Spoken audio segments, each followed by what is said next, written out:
You're sitting on the edge of the bed trying to have an honest dialogue with yourself. And the little voice says, you know, it's pretty disgusting in here.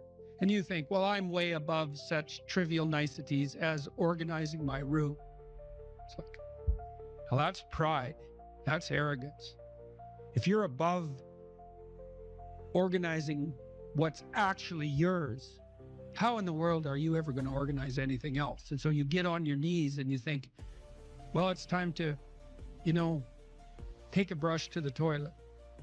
And maybe that's where you start. And that works. Like, that works. You start making those micro improvements, like real micro improvements, real on the ground, actual micro improvements to things you know that are wrong, you'll improve unbelievably rapidly.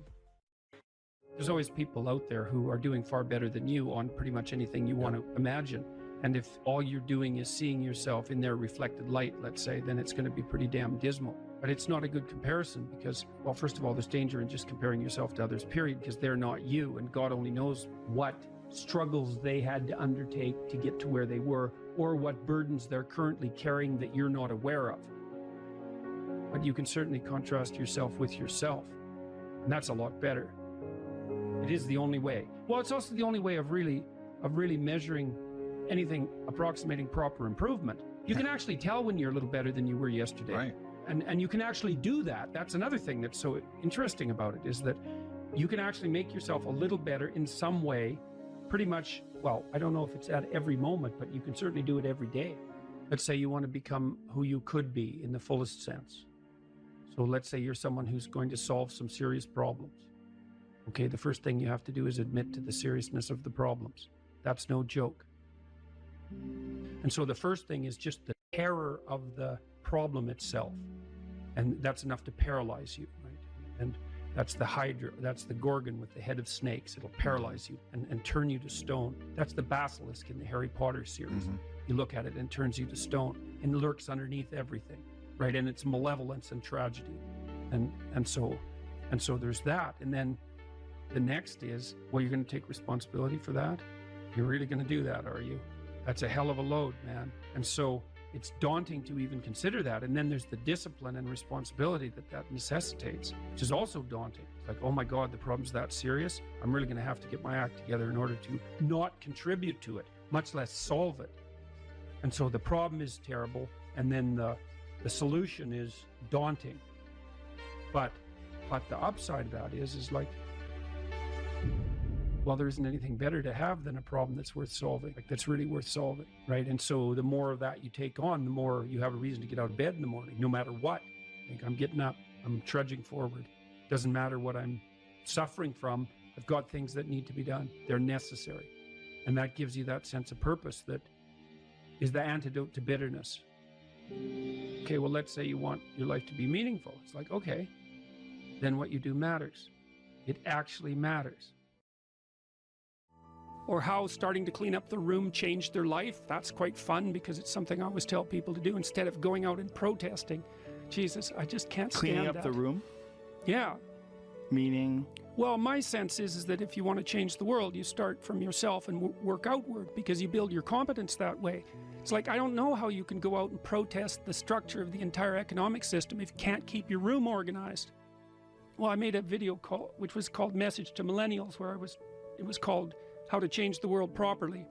A bit of on the pretentious side, I suppose, but I was trying to produce something that was a counterposition to this idea that what you should do is go out and fix up other people. You know, that's just not right. And there's a New Testament line about that, something about, you know, not worrying too much about the log in your neighbor's eye or about the speck in your neighbor's eye when you have a log in your eye. What would the world be like if people stopped avoiding the things they knew they should do? You know, because the question is, how much are we contributing to the fact that life is an existential catastrophe and a tragedy? How much is our own corruption contributing to that? That's a really worthwhile question. The things you leave undone because you're angry, you're resentful, you're lazy, you have inertia. Well, you consult your conscience and it says, well, you know, that place over there could use a little work. It's the same as working on yourself, and so you clean that up because you can, and then things are a little clearer around you, and you're a little better off because you've practiced a bit, and And so you're a little stronger, and then something else manifests itself and says, well, maybe you could like take a crack at fixing me up too. So you decide to do that, and then that gets a little bit more pristine, you know, and soon, and it's humble because you're not exceeding your domain of competence. You know, it's like, don't be fixing up the economy, 18-year-olds. You don't know anything about the economy. It's a massive, complex machine beyond anyone's understanding, and you mess with it at your peril. So, and can you even clean up your own room? No. Well, you should think about that. You should think about that. You only have to ask a stupid question once. You ask a stupid question, and if you're in a crowd and you ask a stupid question, 80% of the people in the crowd have the same question. They're just too cowardly to ask. But you ask and then someone actually tells you, you never have to ask that question again. You're no longer stupid. What stupid thing am I doing that I could quit doing? That I would quit doing? Because those aren't the same thing, right? Because you know there's stupid things that you're doing that you're just not going to quit doing because you like them. But there might be something on the edge there where you could stop that. If you want to know something about yourself, sit on your bed one night and say to yourself, you got to mean this, like you got to be desperate. This is no game, this. My life is not everything I want it to be, and perhaps it's not everything that I need it to be. And by need, I mean my life is so unbearable that the suffering that's attendant upon that is make me nihilistic, cynical, bitter, resentful, driving the proclivity to see evil everywhere except within my own heart. Like, these are problems, man. And you ask yourself, you sit on the bed and say, okay, man, I'm ready to learn something. What's one thing I'm doing wrong that I know I'm doing wrong, that I could fix, that I would fix? It's like, you meditate on that, you'll get an answer. And it won't be one you want, but it'll be the necessary one. You know, and it's often something that will point you to small things. Like, that works. You start making those micro improvements, like real micro improvements, real on the ground, actual micro improvements to things you know that are wrong, you'll improve unbelievably rapidly. There's never been a better time for the majority of people to be alive. And the future, although we're vulnerable and terrible things can always happen to us, it's hard to make a case that the future doesn't look comparatively positive. We're becoming extremely technologically sophisticated, and the world is changing at an incredibly rapid rate, and the only way we're going to be able to manage that in a positive way is if each of us, or as many of us as possible, are capable of making wise and careful and truthful decisions. And if we do that, then maybe things can continue to improve.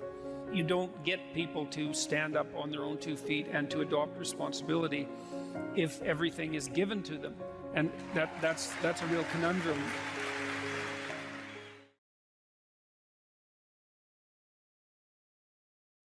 I wouldn't consider myself either naive or a particularly optimistic person. I don't think I'm either of those. But this is actually an idea. This is one of the only ideas that I've ever found that I really believe to be rock solid. I actually think that it's true. And it's very optimistic because it says you can use your sense of meaning to calibrate your progress through life. But there's rules. You have to aim at the highest possible good that you can conceive.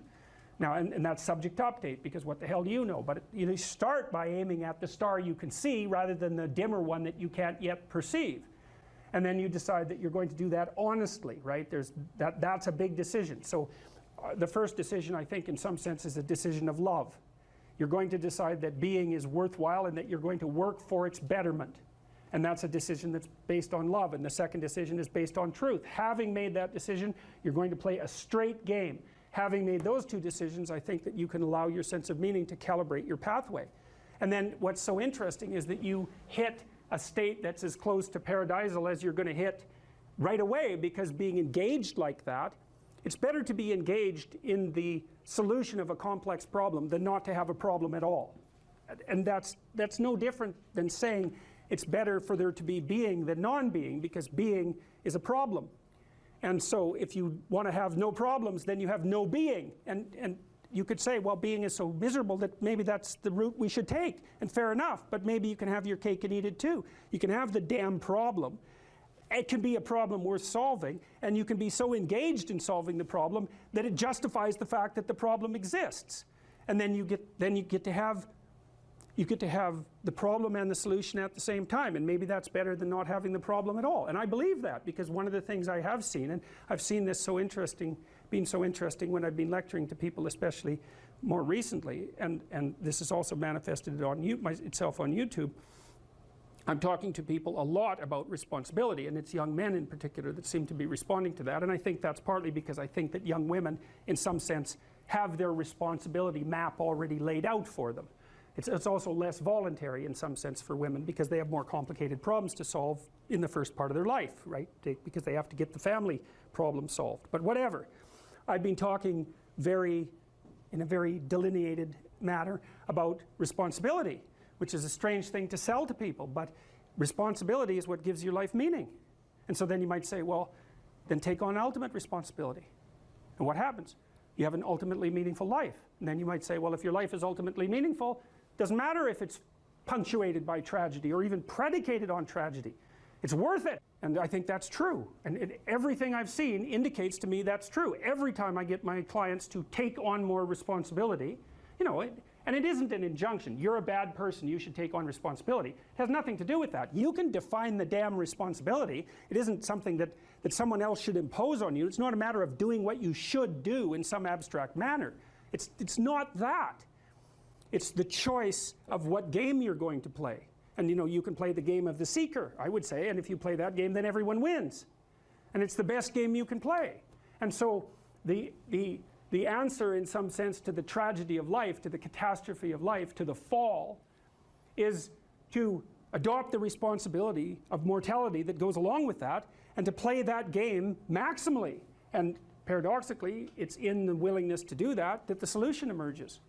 And I don't, you know, I have done my best with every single thing I've talked to you guys about. I have done my best to do what Dostoevsky does in his novels, which is I make a proposition and then I spend months or years trying to figure out if I can take the bloody thing apart, if there's something wrong with it, because I want to find out. I want to hit it with a hammer and see if it breaks.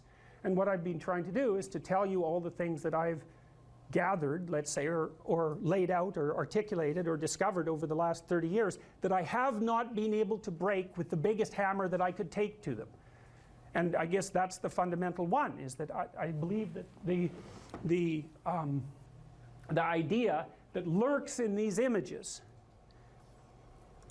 derived from very different cultures,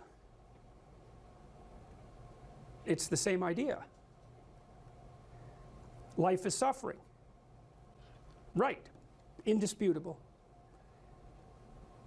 What do you do about that? You voluntarily accept it and then strive to overcome the suffering that's a consequence of that. And you do that for you, and you do that in a way that makes it better for other people.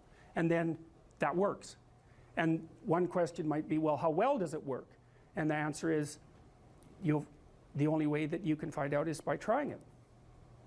That's it. That's the existential element of it. The proof is to be derived by the incarnation of the attitude in your own life. No one can tell you how it will work for you. It's the thing that your destiny is to discover that. And you have to make the decisions to begin with. It's like, because you can't do this without commitment. You have to commit to it first. That's the act of faith that Kierkegaard was so insistent upon. You have to say, I'm going to act as if being is good. I'm going to act as if truth is the pathway to enlightenment. I'm going to act as if I should pursue the deepest meaning possible in my life. And there's reasons to do none of those. They're real reasons. So it's really a decision. But you can't find out what the consequence of the decision is unless you make the decision. I think the same thing happens when you get married, by the way. Is that if you think you might leave, you're not married. And then you think, well, the marriage didn't succeed. It's like, well, maybe you were never married. Because the rule is, you don't get to leave. And there's a reason for that rule. Now, I'm not saying that there aren't situations where there should be exceptions made for that. That's not the point. The point is that there's some games you don't get to play unless you're all in. And the other thing that's so interesting about being alive is that you're all in. No matter what you do, you're all in. This is going to kill you. So I think you might as well play the most magnificent game you can while you're waiting, because Do you have anything better to do? Really? Why not pick the best thing possible that you could do? Why not do that? Maybe you could justify your wretched existence to yourself that way. I think you could. That's what it looks like. You know, people find such meaning in the responsibilities they adopt, it stops making them ask questions about what life is for. If you have a newborn child, for example, like unless you're really in a bad way, psychotically depressed, or maybe your personality really needs some retooling, you stop thinking about anything but ensuring that that baby is doing well. And if someone comes along and asks you an existential question about your commitment to that, the right response is, why are you asking me such stupid questions when this is manifesting itself right in front of your eyes? Like, how blind can you be? That isn't a time for questions about the meaning of life. The answer is right in front of you. And if you can't see it, it's not because life has no meaning, it's because you're blind. I mean, that's what the image of the Virgin Mother and the child is all about. It's like, what's the answer to the meaning of life? Here's an answer. It's like, well, I'm going to criticize that. Well, go right ahead. You know, it's like what you're like a what do you call that? A termite gnawing on a temple.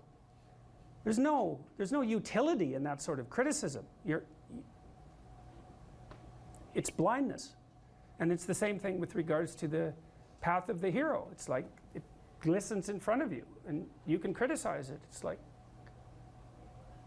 fine. Put the cart before the horse and see how far you get. So I thought, to bring full closure to the class, I was trying to solve this terrible puzzle that confronted me and many other people about how it was that human beings got themselves in such a tangle about what they believed. Such a tangle that we were pointing the ultimate weapons of destruction at one another, which, by the way, we are still doing. And I thought, okay, well, I understand that. We need our belief systems. They orient us. And that means there will be conflict between belief systems, and that can be a catastrophe. And that's being played out everywhere, again, in very many ways. What's the solution to that? Well, one possibility is there's no solution. It's just mayhem all the way around. Could be the case. But it seemed to me, as I delved into it, that the proper solution to that was to live properly as an individual, because you're more powerful than you think. Way more powerful than you think. I mean, God only knows what you are in the final analysis. You're blind to your own weaknesses, but you're also blind to your own strengths. And so then I think, well, if you got your act together, it'd be better for you, and instantly it would be better for your family, assuming they wanted you to get your act together, and not everyone does, and then it would be better for the community. It's like, how far could you take that? If you stopped wasting time, and if you stopped lying, and if you oriented yourself to the highest possible good that you could conceive of, and you committed to that, how much good could you do? Well, I would say, why don't you find out? So that's what I think you should do. You should find out. You don't have anything better to do. And there's nothing in it, as far as I've been able to tell, there's nothing in it but good. So maybe you could sort yourself out so that you wanted nothing but the good. And then maybe you could help make that manifest in the world. And maybe we wouldn't have all these terrible problems then. At least we'd have fewer of them, and that would be a start. So it's the answer to the problem of humanity is the integrity of the individual. That's the answer. So, and states that are predicated on that realization are healthy. So, and states that aren't are doomed to stagnation and catastrophic collapse. And personalities that are predicated on self-tyranny and the tyranny of others are doomed to collapse. So, and then you think, well, what's the barrier? And the barrier is, are you willing to accept the responsibility? And part of the answer to that is, reduce the damn responsibility until it's tolerable. You don't have to fix everything at once. You could just start by fixing the things that you could fix. Or you could even do it more You could do it with even less self-sacrifice. You could start by fixing only the things that you want to fix. God, you can get a massive way that way. So do it. See what happens. That's what you should have been taught in university right from the beginning. It's like, aim at the highest good. Tool yourself into something that can attain it. And go out there and manifest it in the world. And everything that comes your way will be a blessing. And so all you have to do is give up your resentment and your hatred. I know that's a hard thing to give up because you have plenty of reason for it. That's probably a good place to stop. So it was a pleasure.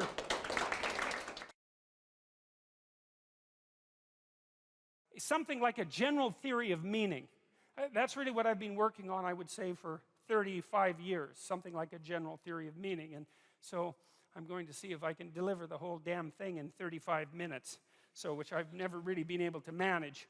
But I've had a lot of practice, so maybe this is the night. So, okay, so the first thing I want to tell you about is a little bit about how you perceive things, because it's very important to know how you perceive things. And you don't perceive very much, by the way, because, well, there's a lot of the world, way more than you can possibly imagine, and there's not that much of you. And so a lot of information is coming in through a very narrow channel. And it isn't easy, given the fact that all that information exists, it isn't easy to figure out how to narrow that channel so that the information you get is the information that you need. It's information you need that also gives you a grip on the world, right? It has to be practically useful, true and practically useful, something like that. It's a very, very, very, very difficult problem to solve. And a lot of it you don't even really solve, because you can't. It's too complicated. You solve it by doing what you're doing right now, for example. So here you are in this unbelievably beautiful building, and I read today a little bit about it, and today it would cost about $1 billion to build this building. And so you're sitting here, and you're all sitting here peacefully, and you're all pointing in the same direction, right? And we're all basically doing the same thing, and we're doing it peacefully, and we can all focus on the same thing, and we had to invest $1 billion for that to be able to happen. And so you think about that, is that part of the way your society solved the problem of the complexity of the world for you was by investing $1 billion in what, how long did it take to construct this place? 15 years, something like that. Maybe it was longer. So that you could sit here in relative comfort and peace and tranquility and concentrate on something that's very focused, maybe something of beauty, something of artistic merit, something of intellectual merit, and that the rest of the world wasn't there, so you didn't have to worry about it. And that's not all. It's not just that you're here in this building and the chairs aren't falling apart and the floor is reliable and the electrical lights work and the sound quality is good and like all the technology is working, and there's people beetling away in the background like mad constantly everywhere, making sure that those impossible things keep happening so that you don't have to be distracted. But then you're also sitting with people who are roughly like you, roughly like you enough so that when they come into a venue like this, they know enough to sit down in the seats and face forward and not turn around and look at the person behind them, which would make them very nervous, right? Which would be an indication that that person isn't playing the same game as everyone else, and so God only knows what they're up to, because you just wouldn't want that, right? You wouldn't want the guy in front of you turning around and just looking at you for the next 90 minutes. And, well, it's worth thinking about why. Like, well, what are you thinking about? You're going to be sitting there looking like this. Your eyes are going to be darting around, and maybe you're going to be nudging someone and, pointing at this person because maybe they have some idea of what this person is up to, because you don't. And the problem is, if you don't know what that person is up to, then they could be up to anything. And anything is a lot of things to be up to. And you don't want people to be up to anything. You want them to be up to the one or two things they're supposed to be up to while they're with you in this narrow place that you occupy, right? And that's sort of the hallmark of a civilized and socialized person, is when we interact under 90% of conditions, 99% of conditions, you show me your persona. It's just a very narrow slice of yourself, and I show you mine at the bank, say, or or at the grocery store, when we pass each other casually in the street, we nod and say hi, and you nod and say hi, or we just walk by peacefully, and like we're seething with complexity, and we don't let any of that out. And the reason for that is we don't want anybody else to let any of it out either. Right. So we keep ourselves simplified, and we build our architecture for that. And so, you come into a building like this, and the building tells you what to do. The chairs are all aligned. The chairs say, sit on me, right? The chairs are all facing the same way in kind of a semicircle, and they say, face the stage. And there's a stage. And so you come in here, and all the perceptual problems are solved. And so there's all this technology, and there's all this expense, and then there's the shared culture that enables you to know that this is something like a theatrical experience. And so what you do at a theatrical experience is come together as a group and remain silent but attentive, participating in that manner, and watch and listen to the main performance. And you all know that. It's part of the shared culture. And so that shared culture is also enabling you to perceive what you're perceiving right now as a protective mechanism. And that's part of a broader shared sense of civilization, and it's dependent on a shared government. And then there's other forms of protection, I mean, well, the sun isn't shining on us too brutally because we have a roof, and we're not in danger of warfare because you have borders, and you have an armed forces, and you have policemen, and it's like, Christ, there's just things going on around you like mad to ensure that you can sit here so peacefully and so much as if the world isn't a complex place for an hour and a half and do something this focused. And so that's partly how you solve the perceptual problem. You don't see the world that much. You screen a lot of it out. Now, there's a good illustration of this. A psychologist named Dan Simon did this famous experiment which he called Gorillas in Our Midst. And some of you know about it, but I'm going to go over it because it's such a fun experiment to talk about, because it's so ridiculous and so illuminating, and because it's so relevant to what I want to continue talking to you about. So here's the deal. You go into Dan Simon's lab. He was at Harvard 20 years ago when he did this, and he was interested in this phenomena called change blindness. You see those kids' books sometimes where there's picture 1 and picture 2, and you're supposed to look at picture 1 and then look at picture 2 and see what's changed. It's actually hard. You look at picture 1, you say, well, I saw that. And then you look at picture 2, and it's different, but you can't see the differences. And you have to really compare back and forth before you can check out the differences. And that's what perception is like, is you're very blind to change, way more than you think. And way more than anybody thought before Simon did his experiments. And so he did this crazy experiment. So here's the setup. Video camera set up in front of a elevator bank, right? And so the camera would be here, the elevator bank would be about here, so it's pretty close-up shot. There's 6 people participating, 3 of them dressed in black, 3 of them dressed in white. The white team has a basketball, the black team has a basketball. They fill the whole screen, so it's not like they're way over in the corner this high and you can barely see them. They fill up the whole screen. You can detect their facial figures. It's close shot. You see their whole body, but it's clear. There's no tricks in it. And you sit there, and you're the experimental subject, and the psychologist or his assistant says, okay, here's your task. And you're there to be focused on a task, apparently, because you're in a university and you're in a lab and you'd expect to be focused on a task. And so you're already primed for that, and you're willing to go along with it to be obedient. But to be a good sport, let's say, that's better than obedient. And you want to do a good job because it's intimidating to be in a lab like that. And so you want to do a good job of whatever you're supposed to do, unless you're a troublemaker. And you're probably not, because you wouldn't go into the lab to begin with if you were a troublemaker. So Simon says,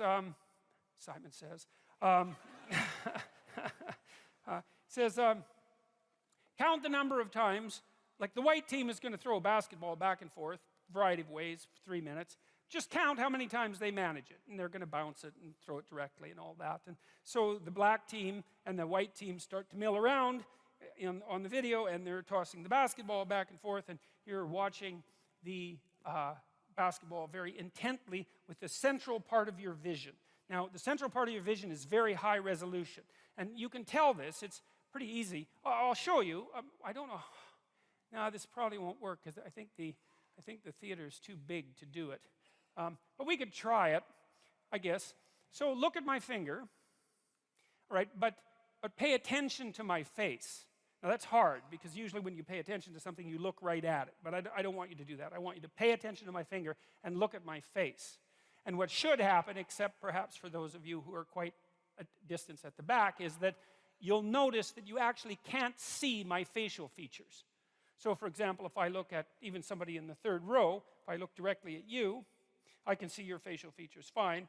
I can tell you have glasses. I can't tell if you're male or female. I can't distinguish you from the chair, and it has nothing to do with you. Right. But you don't have to move very far away from central vision before it becomes extremely low resolution. And so that's how your visual system is set up. High resolution in the middle, low resolution as you move towards the periphery, until like out here, I actually can't tell how many, I mean, I know how many fingers I have. Well, 5 if you include the thumb, but I can't see them. If I move them, I can see them better. Because that's one of the ways your visual system overcomes its limitations, is that it's better at seeing movement than things that are stable. And that's because, well, if you're watching something and something suddenly moves, off to the right, it might be a good idea for you to shift your attention just to see what it is. And so that's a trick your visual system uses. But mostly it's foveal vision, and it's a very, very small part of your visual field, and it's extremely heavily neurologically innervated in the visual cortex. A lot of cells are devoted to that tiny area in the middle of your vision to make it as high resolution as possible. And it might be nice, eagles have 2 fovea, by the way. They can see better than human beings. Their eyes, bald eagles, their eyes are as big as human beings, and they can see better than we can. They're the only animals that can do that. They have 2 fovea. But you can't have that high resolution vision across the entire span of your eyes, because then your head would have to be this big to carry that much brain around, and obviously that would be hideous and also counterproductive. So we do the best we can, and what it means is that we're blind to a lot of things that we don't think we're blind to. So anyways, so you're playing Dan Simon's game, and you're counting the number of times that the basketball is tossed back and forth between the white team, and he says how many times, and you say, being a good experimental participant, you say 16. And you're right, and he says you're right, and you think, oh good, I'm smart enough to participate in a psychological experiment, and you feel good about yourself. It's a little self-respect boost, let's say, because you passed the test. And then Simon says, did you see anything out of the ordinary? And you say, most of you, some people notice, most of you say, no. What do you mean? And Simon says, well, the gorilla. Did you see the gorilla? And you think, well, what do you mean, did I see the gorilla? Like, there was no damn gorilla. I'd see a gorilla, right? If we're watching me on stage and a gorilla came out here, you'd see it. Maybe, as it turns out. It might depend on what the gorilla was doing. But in any case, so Simon rewinds the tape as you watch it, so that there's no tricks, and he says, don't count the balls this time, just watch. So it's a different command, right? So you have a different aim now. You're pursuing a different value structure. He says, just watch. And he rewinds it, and sure enough, you see the gorilla coming out backwards and being in the middle, and then going off to the side. And then he replays it for you. And a minute and a half into the 3-minute video, in waltzes this damn gorilla. It's a guy, because they didn't have a gorilla for obvious reasons. Ethics committees wouldn't allow them to use a real gorilla. And he's a big guy. He's not a small chimpanzee-type ape. He's 6'4", and he saunters out there and beats his chest like for 4 seconds, right in the middle of the screen, which you might think you'd see since it's right in the middle of the screen, and then he saunters off to the side, and you don't see it. And the question is, well, what the hell's wrong with you? Like, why don't you see it? And it's worse than that. Like, Simon has done other funny tricks. Like, imagine you went to a grocery store and the cashier was behind the counter, right? And you're talking to the cashier, and the cashier says, excuse me for a minute, and then kneels down, and then someone else stands up and keeps talking to you. And you think, oh, you're going to catch that. And you don't. About 50% of people miss that completely. So you can like change the person completely. And the reason is, well, how much processing do you have to do to have a casual interaction with a cashier at a grocery store? And the answer is, not much, right? You don't have to do, the processing doesn't have to be that deep. And you can kind of tell this because you can watch The Simpsons, or you can watch South Park, and South Park has like the world's worst animation, right? I mean, everything moves like this, it's all circles and triangles, and you don't care. It's like 5 minutes into the narrative, it doesn't matter that it's circles and triangles having a conversation. It's fine. The icon will work.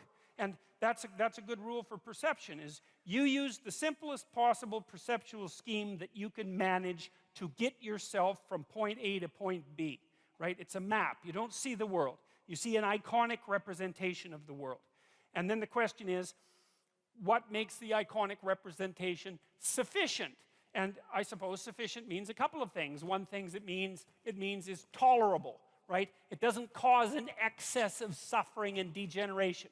It has to be functional, right? And then maybe a more specific example of that would be, well, it has to work, like a map works. A map is a low-resolution representation, but it's a good enough map if you use the map and you start at point A and you happen to be at point A, which is a good beginning for a map, and then you use the map and you get to point B and you think, good enough map. And that's really, that's us. That's how we think. That's how we construe the world. Our maps are really, the stories that we use in the world are really the maps we use to guide us. And they have perceptual implications. But that's essentially what you do. So now the question is, all right, what happened in the gorilla video? Well, what happened was you were aiming at something, right? You're aiming at counting the passes. And the question is, well, why were you doing that? And the answer is, well, someone told you to, asked you to. And then you might ask, well, why did you listen to them? There's lots of other things you might have done in the lab, but that isn't what you did. You did what you were asked to. And we might say, well, that's because you're reasonably cooperative and civilized. And then we might say, well, why is that a hallmark of cooperation and civilization? And we might say, well, reciprocity, like spontaneous reciprocity between strangers who have a bit of a contractual arrangement is part of civilized behavior, and so that's the appropriate thing to do. And we might say, well, you wanted to do a good job in the lab because you wanted to make sure that your status wasn't too low. You know, you could count to 16, and so you can give yourself a pat on the back of the head for that. And, you know, it's part of being a civilized person. And so there's a huge value structure behind that. Like, you didn't go into the lab and shoot it up, you know. You didn't bring a hand grenade, right? And you didn't sexually assault the experimenter. There's lots of things you could have done in there, and you didn't do those things. You just sat there and counted the balls and missed the gorilla. Okay, so, and there's complicated reasons for that. There are deep reasons for that. And so there are deep reasons for how you perceive things and why. Okay, well, so that's another issue in some sense that seems to make the postmodernist critique even more correct. How in the world are you going to extract out a canonical interpretation of something like that? It's like it's not possible. But here's the issue, as far as I can tell. So the postmodernists extended that critique to the world. They said, look, well, a text is complicated enough. You can't extract out a canonical interpretation. What about the world? The world's way more complicated than a text, and so there's an infinite number of ways that you can look at the world. And so how do we know that any one way is better than any other way? And that's a good question. Now, the postmodern answer was, we can't. And that's not a good answer, because you drown in chaos under those circumstances, right? You can't make sense of anything. And that's not good, because it's not neutral to not make sense of things. It's very anxiety-provoking.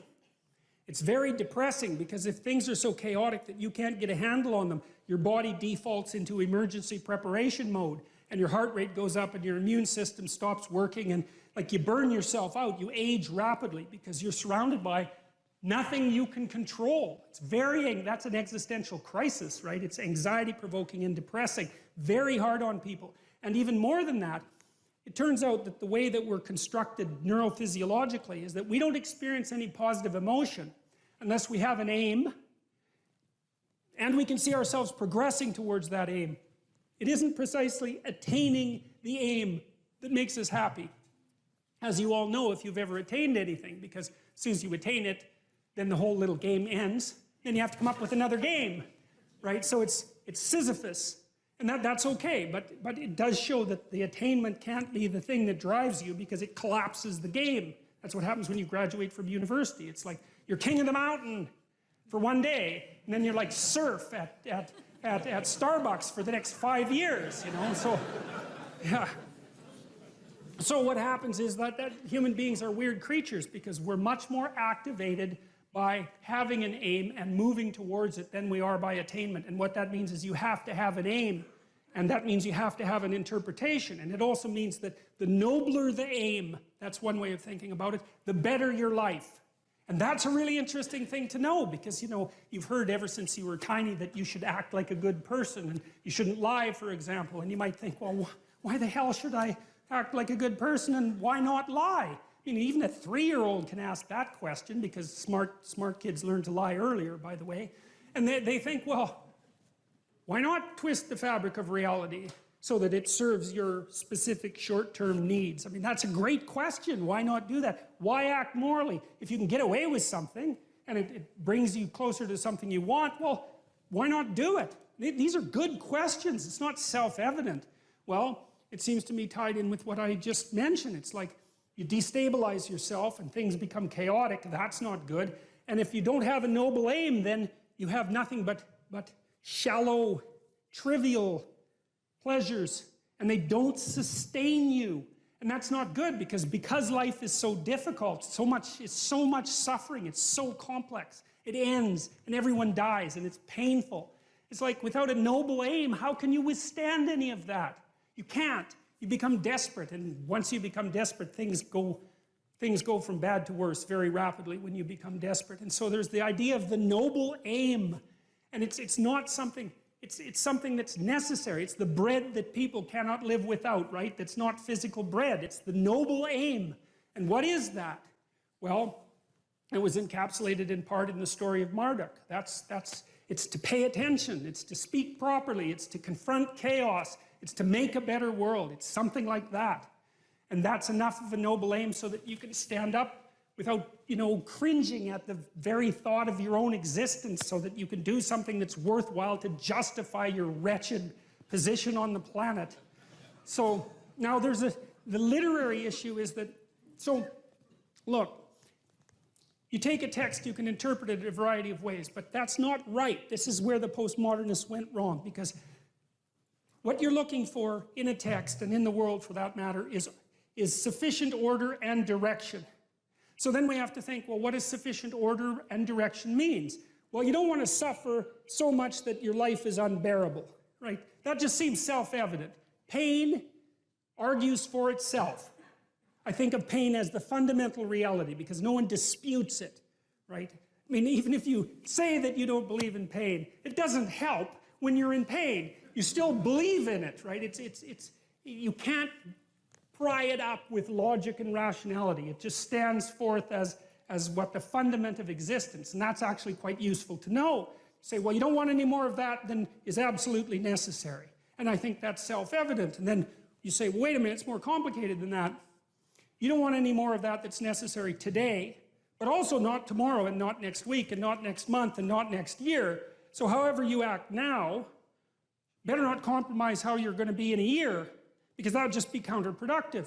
That's part of the problem with short-term pleasures, right? It's like act in haste, repent at leisure. Everyone knows exactly what that means. So you have to act in a way that works now and tomorrow and next week and next month and so forth. And so you have to take your future self into account. And human beings can do that. And taking your future self into account isn't much different than taking other people into account, right? Because I remember there's this Simpson episode, and Homer downs a quart of mayonnaise and vodka. And he says, Marge says, you know, you shouldn't really do that. And Homer says, that's a problem for future Homer. I'm sure glad I'm not that guy.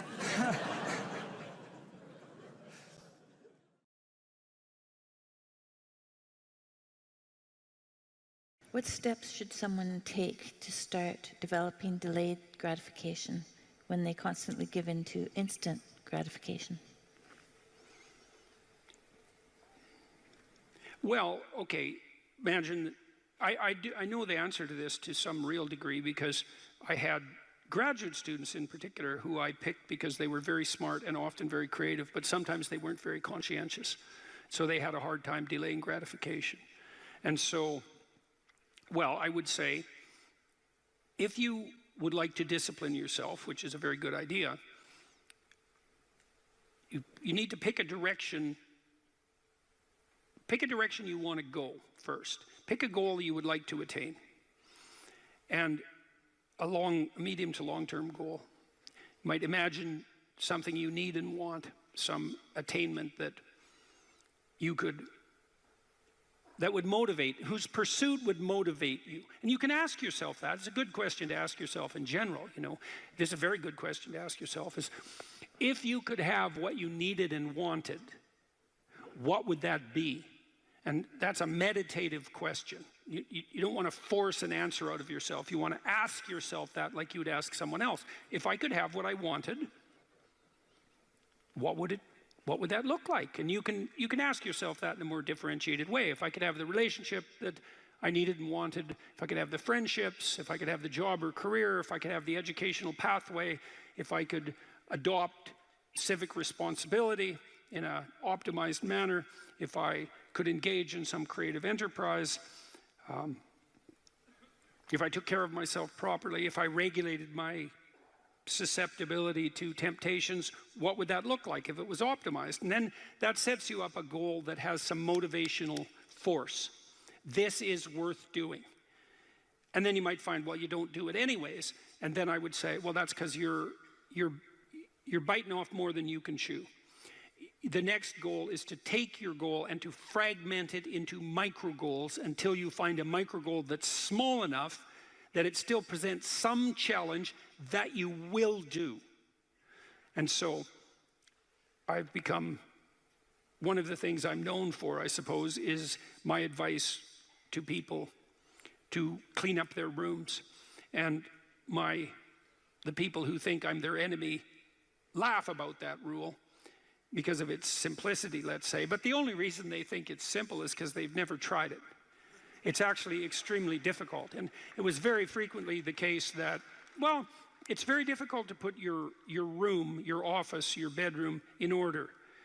I mean, you think about your bedroom, hypothetically, let's say you're married, you share that room with someone else. Is your bedroom in order? Really? And I don't just mean, is it neat? Maybe it's too neat. Maybe it's too orderly. Maybe it's too sterile. Maybe it's too bare. Maybe that characterizes your whole bloody relationship. Maybe, really? And maybe that is genuinely reflected in the state of your room, because it's very probable that that room is a microcosm of your marriage. It's highly probable.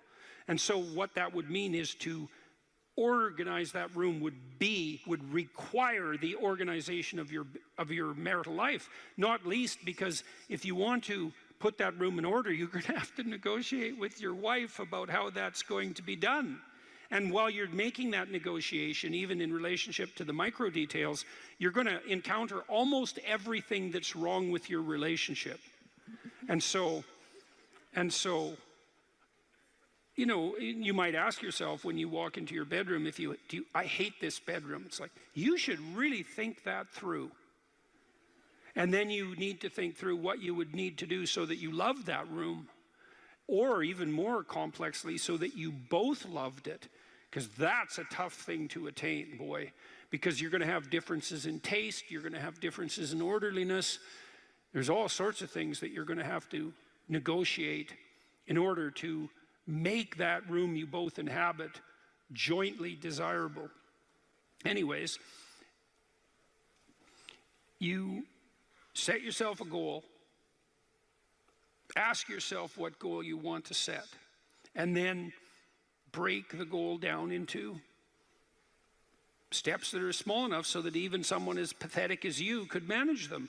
And that requires a tremendous humility. I know it was frequently the case, for example, with my clients, that I would do an analysis of their situation in life, and let's say, just for the sake of argument, that someone was 30, living at home, in the bedroom they grew up in high school, in a complete bloody state of disorder, both moral and practical. And one of the relatively simple steps that we might agree upon with regards to moving forward is the person might think, well, you know, I'm 30, I'm really immature, I haven't taken any responsibility for my life, my mother still makes my bed and cleans up after me. It's like, well, why don't you just start with that?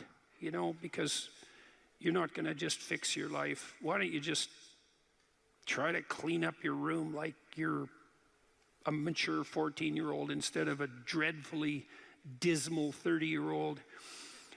And so, first of all, it's really hard for someone, even if they're desperate, to admit that that's necessary, right? Because it's so bloody humiliating. I mean, really, I'm so damn useless that my basic goal is going to be to clean up my bedroom. It's like, well, looks like it. And actually, it's worse than that, because then you ask the person, you negotiate with the person, they say, well, I'll try to clean up my room. Then they come back the next week and they say, I had one client, this was so funny, he's going to vacuum his rug. That was his goal for the week.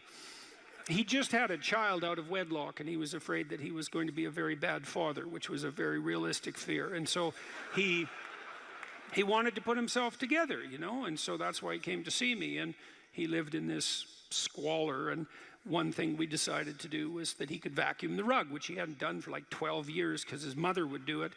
And so it was so funny, it's so unbelievably comical. He went and got the vacuum, a stand-up vacuum, an upright vacuum, and he brought it into his room, but he didn't bring it all the way in. He put it in the doorway, leaning like this across the doorway. And then instead of vacuuming his room, he stepped over that bloody vacuum cleaner for a whole week and then came and told me that he couldn't do it.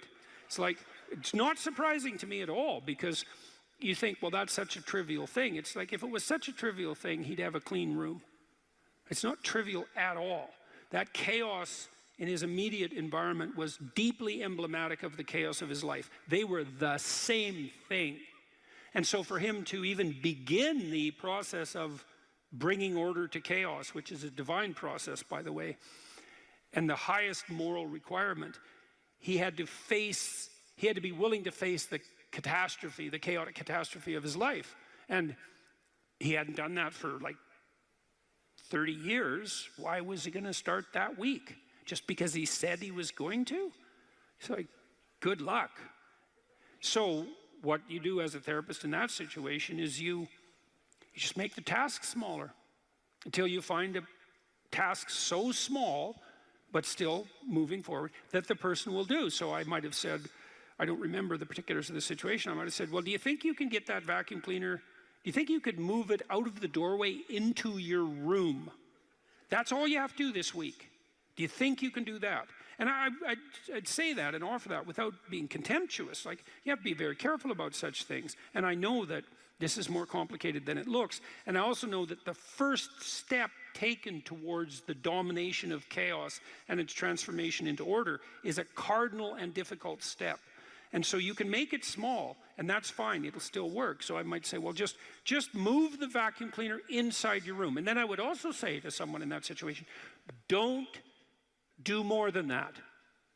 If the agreement that you've made with me and with yourself is that that's enough, abide by the contract that you've written with yourself, and allow yourself to be grateful for the fact that you had the courage to take even a single step forward. And don't push your bloody luck, because maybe you'll have a brief fit and vacuum the whole rug, and then you'll be so annoyed at how you've destabilized your entire life that you'll redouble your attempts to make a mess, and the place will be more like hell than ever for 2 months. It's very probable that that sort of thing will occur if you break the contract you've set with yourself. The upside of this is, because you think, oh my God, that's so dismal, I have to start that low. It's like, yeah, probably, especially if it's a real difficult thing you're trying to sort out. You have to start as low as you are useless, and that's low. So, but the upside is that progress accelerates, it's not linear, and so if you take once you take the first step, the probability that you'll take a slightly larger second step increases, and that increases non-linearly. And so once you get the ball rolling, so to speak, once you start pushing the rock uphill, you can do it faster and faster. And so even if you have to start in a very humiliating manner, that doesn't mean that's where you'll end. One of the things that Tammy and I learned to do, and this was a consequence of me being trained as a behavior therapist, is, we'll just take an example that maybe I was trying to learn how to compliment her when she dressed nicely. And maybe the fact that I wasn't good at that was manifest in the fact that she'd put some effort into her dress, and then I wouldn't respond in the appropriate manner, and that would dishearten her. And I don't particularly remember that exactly happening, but it'll be a perfectly reasonable example.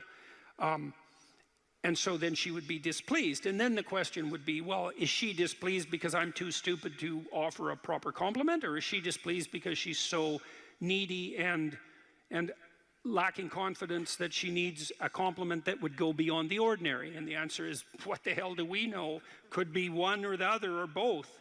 And so what's a possible solution to that? And one possible solution would be, okay, if you do put some effort into your appearance, or I do, we could reverse the situation, but if you put some effort into your appearance, and you would like to hear from me exactly the words that would reward you for doing that and provide you with the confidence to attempt it again in the future, what would those words be? You look good without a beard, dear. Thank you. You're welcome. Yeah. Very funny. Very funny. And then you can say, well, if you tell me those words, I will repeat them back to you. And then the person who needs the words might object, well, that's false, it's superficial, it's artificial, it's not spontaneous. And if you really loved me, I wouldn't have to tell you what to say. It's like, well, all of that's wrong. It's like, just because I love you doesn't mean I'm not stupid. And so, in fact, I love you might even be evidence that I am, in fact, stupid. So like, help me out here. I don't know what you want, and maybe you could just tell me, and then I'll tell you what you want, and I'll do it stupidly and badly. But I'll be slightly better at it the next time, and maybe if you let me practice 50 times stupidly and badly, I'll get reasonably good at it, and then that's something that we'll be both good at for the rest of our lives. And that's something worth knowing. If you imagine you're upset with your partner because they haven't delivered something to you, whatever it is that you want, and then there's two questions that arises, right? Are you just like immature and greedy and self-centered, or are they useless and incapable of delivering? And neither of you know, and you have to sort that out. And then you also, as the injured party, let's say, might regard it as a moral necessity on your part to indicate to your partner exactly what you want, just to tell them. Like, it looks to me like if you did this or said this, then that would satisfy me. And then you might say, well, is that reasonable? Do you feel that it would be reasonable for you to offer that? Would you be willing to offer that? Am I pushing you too far? Those are all things that have to be sorted out. And then you can practice that, and you can practice that with the resolution of every dispute that emerges. If you're willing to take to yourself the responsibility of communicating to your partner your conditions for satisfaction. It means you have to admit them to yourself too, which is also very difficult. And then you can help your partner take stupid incremental steps forward, in the direction that you'd like to see expand, and then you can get better at that. And it's unbelievably useful. You can get better at how you have dinner together, or breakfast or lunch. Those things repeat every day, so they're very important. You can get better at how you greet each other when you come home. You can get better at the routine that you fall into, let's say, when you go to bed at night or when you wake up in the morning. All these things that repeat, because that's your life, the things that repeat. You can conceptualize how you might like them to be ordered if they were undertaken in an optimal manner, and you can start incrementally moving forward to that. And you can do that by communicating what you need and want, and by carefully rewarding your partner for taking the appropriate incremental steps forward. And so if you're trying to discipline yourself, you make a goal, you break it down into micro goals, and you implement the micro goals and reward yourself for doing so. And if you do that reliably and you make that a practice, that you'll become more disciplined across time, and you'll move towards the fulfillment of your goals. And that's practically how that's the practical guide for success on that front. Here's some items, so you guys can do a quick big 5 on yourselves, and I'll tell you the upside and downside of it. So if you're orderly, you follow a schedule. How many of you follow a schedule? Okay, and how many of you don't? Okay, so one thing I would recommend is that you do. And I'll tell you why. Like, intelligence is a very good predictor of academic performance. And there's not a lot you can do about your intelligence. I mean, you can squander it, but it's very difficult to improve it.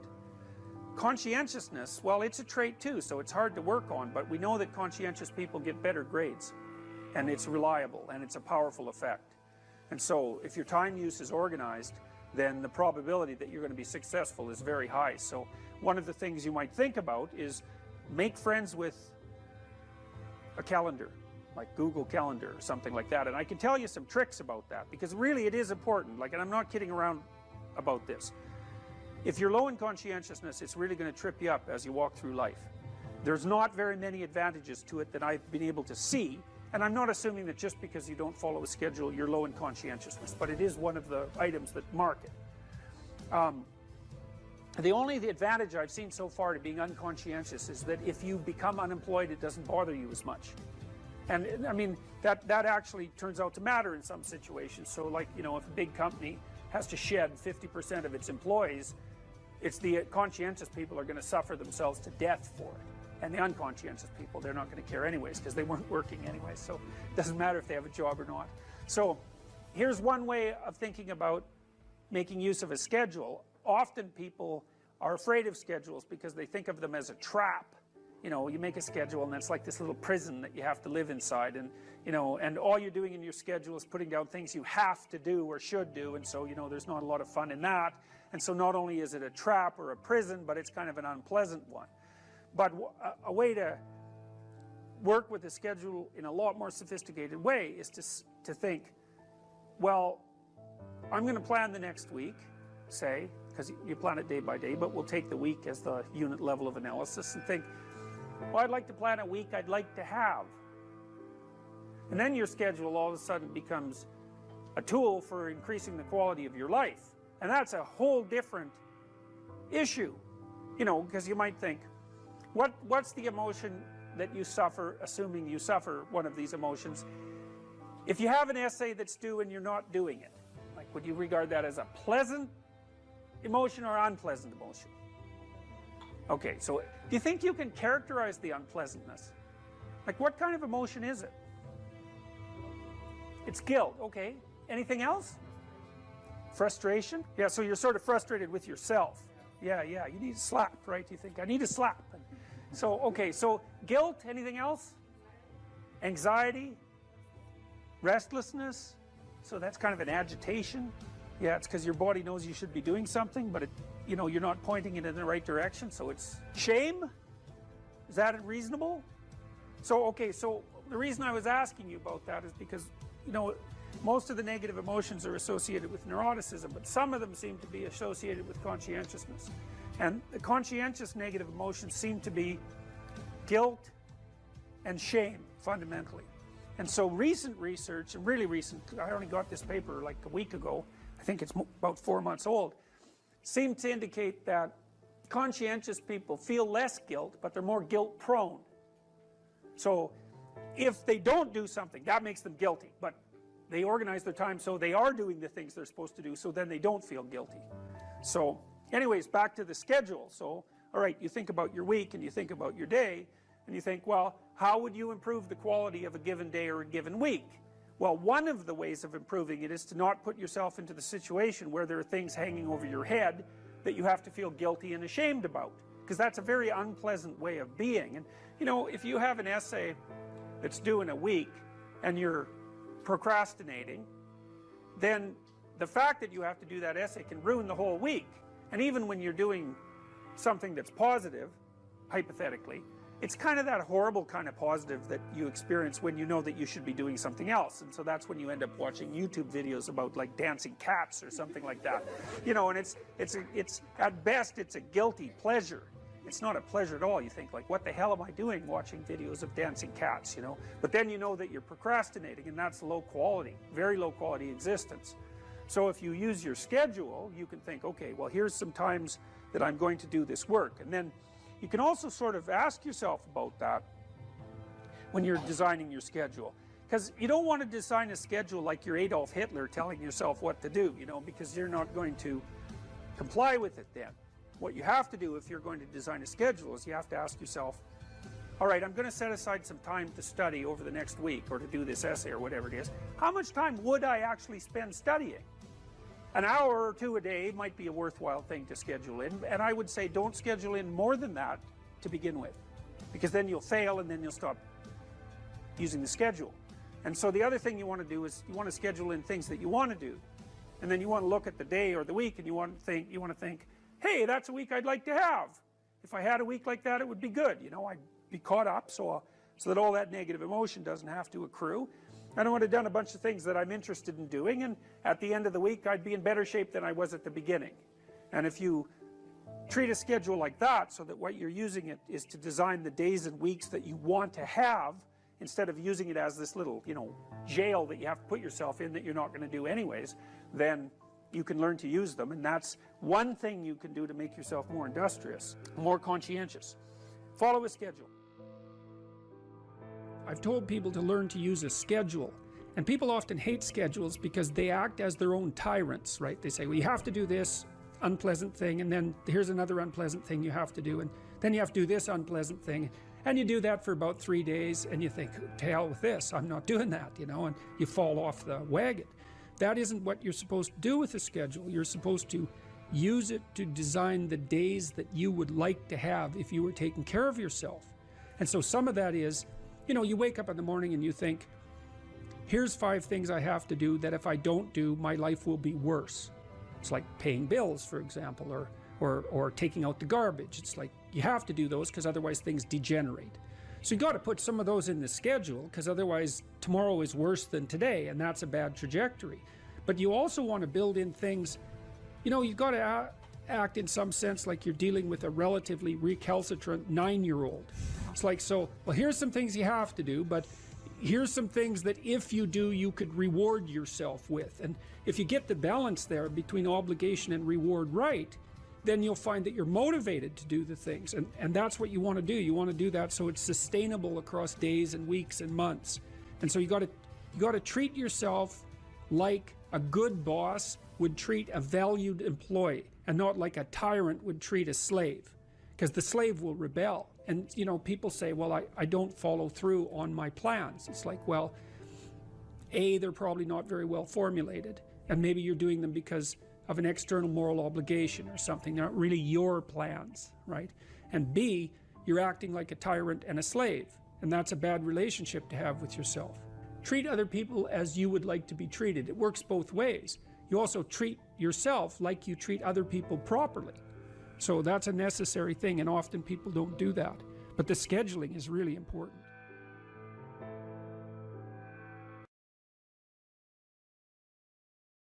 Put yourself together. And then maybe if you put yourself together, you know how to do that. You know what's wrong with you, if you'll admit it. You know there's a few things you could like polish up a little bit, that you might even be able to manage in your insufficient present condition.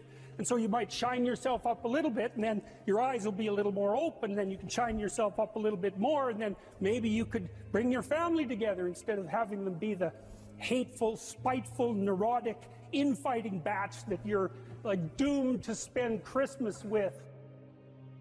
So then you fix yourself up a little bit, And then you got to figure out, well, can you figure out how to make peace with your idiot brother? And probably not, because he's just as dumb as you, so how the hell are you going to manage that? And so then maybe you get somewhere that way, and your family's sort of functioning, and you find out, well, that kind of relieved a little bit of suffering, although it reduced the opportunities for spiteful revenge, and that's kind of a pain in the neck. And so then you get your family together a little bit, and you're a little clued in then, at least a bit, because you've done something difficult that's actually difficult. You're a little wiser, and so then maybe you could put a tentative finger out beyond the family and try to change some little thing without wrecking it. So, and that's the other message of the West. It's like, how do you overcome the suffering of life? And I'm not saying it's only the message of the West. How do you overcome the suffering of life? Is be a better person. That's how you do it. Well, that's hard. It takes responsibility. And I think, you know, if you said to someone, you want to have a meaningful life? Everything you do matters. That's the definition of a meaningful life. But everything you do matters. You're going to have to carry that with you. Or do you want to just forget about the whole meaning thing, and then you don't have any responsibility, because who the hell cares? And you can wander through life doing whatever you want, gratifying impulsive desires for how useful that's going to be. And you're stuck in meaninglessness, but you don't have any responsibility. Which one do you want? Well, ask yourself, which one are you pursuing? And you'll find very rapidly that it isn't the majority of your soul that's pursuing the whole meaning thing, because, well, look what you have to do that. You have to take on the fact that life is suffering. You have to put yourself together in the face of that. Well, that's hard. Christ, it's amazing people can even do it. I'm stunned every day when I go outside, and it isn't a riot with everything burning. There's all these ruined people out there. They've got problems like you can't believe. Off they go to work and do things they don't even like, and look, the lights are on. It's a miracle, and we're so ungrateful. College students, the postmodern types, they're so ungrateful. You know, they don't know that they're surrounded by just a bloody miracle. It's a miracle that all this stuff works, that all you crazy chimpanzees that don't know each other can sit in the same room for 2 hours sweltering away without tearing each other apart, because that's what chimps do. Anyways, so I got to the bottom of some things, at least as far as I can tell, so I told you what the bottom is, and then I got this idea about what you might do about it, which isn't my idea. It's an old idea. It's far older than Christianity. It's old. It's the oldest story of mankind. Get yourself together. Transcend your suffering. See if you can be some kind of hero. Make the suffering in the world less. Well, that's the way forward, as far as I can tell, if there is any way forward. Live without it. Assuming you want to get better, there's usually something you can figure out that would constitute a step towards some sort of concrete goal. And my presumption, it's a behavioral presumption fundamentally, is that small accruing gains that repeat are unbelievably powerful. You can tyrannize yourself into doing things, but I wouldn't recommend it. What I would recommend instead is that you ask yourself what you're willing to do. It's a really effective technique. It's like a meditative technique. So, for example, you can get up in the morning and you can think, well, you know, I'd like to have a good day today, so I'd like to go to bed tonight without feeling guilty because I, didn't do some things I said I was going to do, and I'd like to have kind of an interesting day. So you got to fulfill my responsibilities, and I want to, enjoy the day. Then you can ask yourself, well, what would I have to do in order for that to happen that I would do? And the probability, if you practice this for 3 or 4 days, is your brain will just tell you. It'll say, well, there's that piece of homework that you haven't done for like 3 weeks. You should knock that sucker off because it would only take you 10 minutes and you've been avoiding it and torturing yourself to death for 72 hours straight. And say, well, let's figure out what your aims are. You got to have some aims, whatever they are. And they might say, well, I'm so depressed I don't have any aims. And then I say, well, pick the least objectionable of the aims and act it out for a while and see what happens. Because sometimes your emotional systems are so fouled up that you have to pretend. You have to act the thing out before you can start to believe it. Life can be meaningful enough to justify its suffering. I thought, God, that's such a good idea. Because it's not optimistic exactly. Some people will tell you, well, you can be happy. It's like, those people are idiots. I'm telling you, they're idiots. There's going to be things that come along that flatten you so hard you won't believe it. And you're not happy then. And so if life is to be happy, well, in those situations, what are you doing? Why even live? But life isn't to be happy. If you're happy, you're bloody fortunate, and you should enjoy it. You should, because it's the grace of God, so to speak. People know when they're doing something meaningful. They can tell. So why the hell don't they do meaningful things all the time? It seems obvious. You could do it. I mean, it's hard, you know, because other people want you to do other things, and it's a struggle, but everything's a struggle. Oh, I get it. I see why. It took me about 10 years to figure this out. People have a choice. Choice number one, nothing you do means anything. Well, that's kind of a drag, right? It's the meaninglessness of life and all that, existential angst. You know, that's kind of a pain. But the upside of nothing that you do is meaningful is you don't have to do anything. You've got no responsibility. Now, you have to suffer because things are meaningless, but that's a small price to pay. The alternative is everything you do matters. Really. If you make a mistake, it's a real mistake. If you betray someone, you tilt the world a little more sharply towards evil rather than good. It matters what you do. Well, if you buy that, then you can have a meaningful life. But there's no mucking around. It means responsibility. It means that the decisions you make are important. It means that when you do something wrong, it's wrong. Well, do you want that?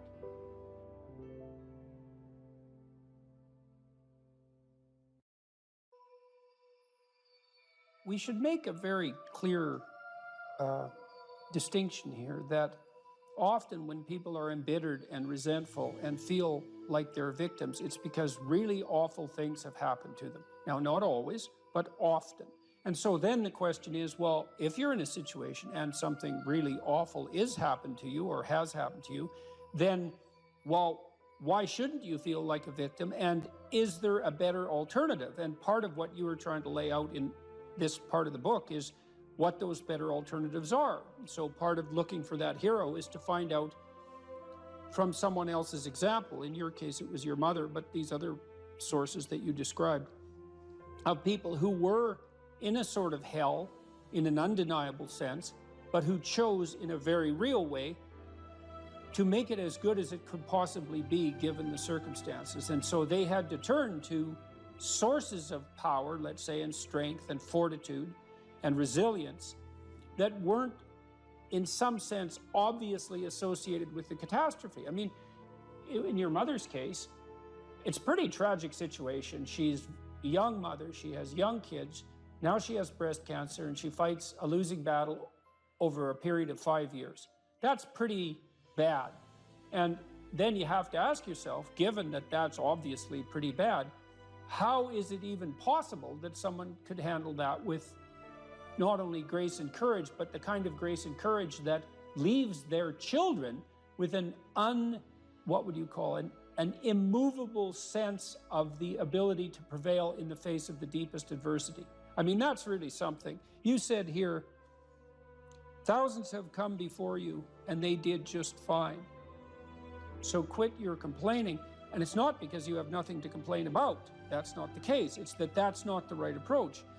The fact is, and this is such an optimistic fact, as well as a judgment in some sense, the fact is that if someone else can do it, so can you.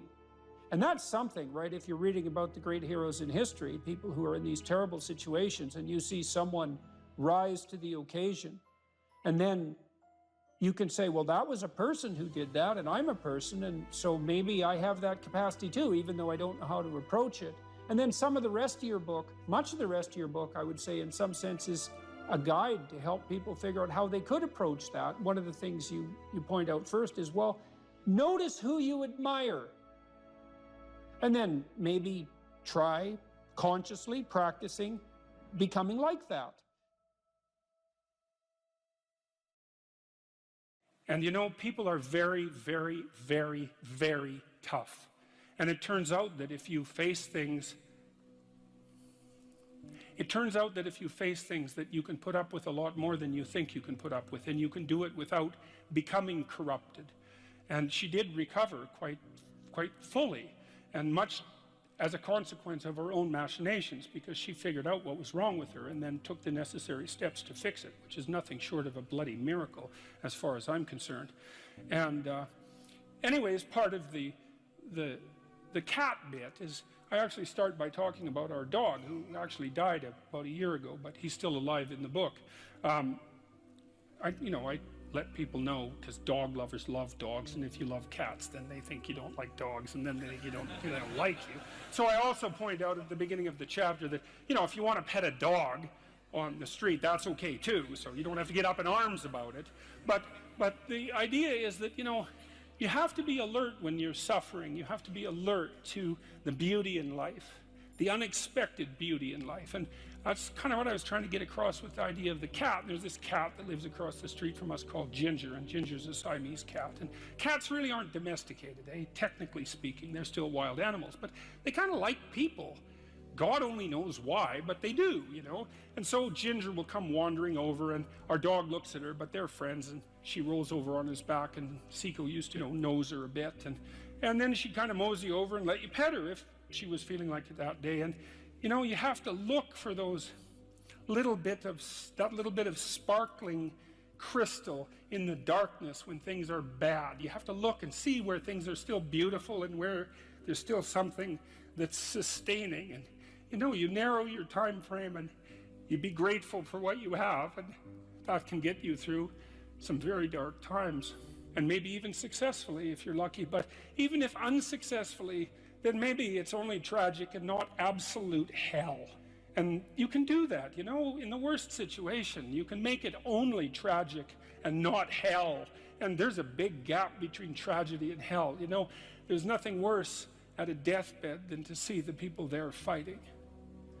The death is bad enough, but you can take that, as terrible as it is, and make it into something that's absolutely unbearable. And maybe I think, and this is sort of what I closed the book with, this idea is that if we didn't all attempt to make terrible things even worse than they are, then maybe we could tolerate the terrible things that we have to put up with in order to exist, and maybe we could make the world into a better place, and it's what we should be doing and what we could be doing, because we don't have anything better to do.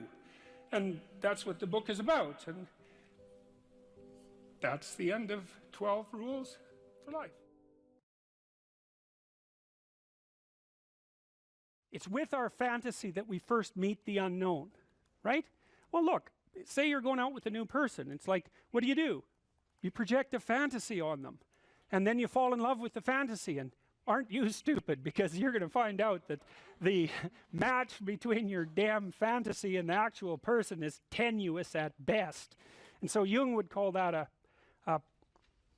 projection of either the anima or the animus. The anima is what a man projects onto a woman he finds desirable. It's like, oh, she's the perfect woman. It's like, well, how do you know that? You've seen her for 4 seconds, but it grips you. And the same thing happens in the opposite direction. And it's an action of instinct, It's like you fall in love with the image. But interestingly enough, what you do in a relationship that works is that you actually, I think that what you see, it's a rough approximation, when you project the ideal and fall in love with it, you see what could be. It could be that, but it's going to take you a hell of a lot of work, because you got no shortage of flaws, and the other person has no shortage of flaws, and so you're bringing your flaws together, and that's going to produce a lot of friction, and you're going to have to engage in a lot of dialogue before you approach that level of perfection again. But maybe you can do it. And then you get to live happily ever after. Well, wouldn't that be nice? Well, so the unconscious meets the unknown, and it meets it with imagination and fantasy and dream and art. That's how you see, you don't just go from what you don't know to fully articulated knowledge in one bloody leap. You can't do that. You have to extend pseudopods of fantasy and imagination into the unknown. That's kind of what theorizing is like, right? Even scientifically, you don't know something scientifically, you generate a theory. Well, it's an imaginative representation that your unconscious is helping you generate. And so you meet the unknown with fantasy. That's what the unconscious is for. From the psychoanalytic perspective, that's what dreams do. And you can see why. You dream about the future. It's like, well, what's the future going to be like? Well, you have a little imaginative story going on, and it's like, you don't really create it. It's sort of, you watch it unfold. You know, maybe you can tweak it here and there, but it sort of comes to you from wherever the hell things like that come from. You know, the unconscious, that's the psychoanalytic answer. It's not really much of an answer, because it's more like a representation of a place that we don't understand. But that's where creativity comes from. And I mean, some people are really creative right down to the bloody core. So in my clinical practice, I often see people who are high in openness because they're attracted to me because they watch my lectures. And you have to kind of be high in openness to like my lectures. So because, well, you do, because they go everywhere, you know, and they're not necessarily very orderly. So anyways, lots of my clients are really high in openness, and they're funny people often, especially if they're smart, because sometimes they have the most nihilistic intelligence you can imagine. It's just self-critical and nihilistic and brutally brutal, man, and smart. And so they just criticize themselves out of existence. And so often I have to just try to get them to quit listening to their chattering self-critical rationality and go out and create something, you know, with their massive creativity. And as long as they're doing that, they're engaged in the world and happy as hell. But as soon as that self-critical rationality comes in and shuts down the creativity, they're just like walking corpses, you know. And it's because if you're really open, like you're a tree, and it has some trunks, and you know, your most prominent trait is the most lively trunk. And if you're a creative person and you're not engaging in a creative enterprise, you're like a tree that has had its vitality amputated.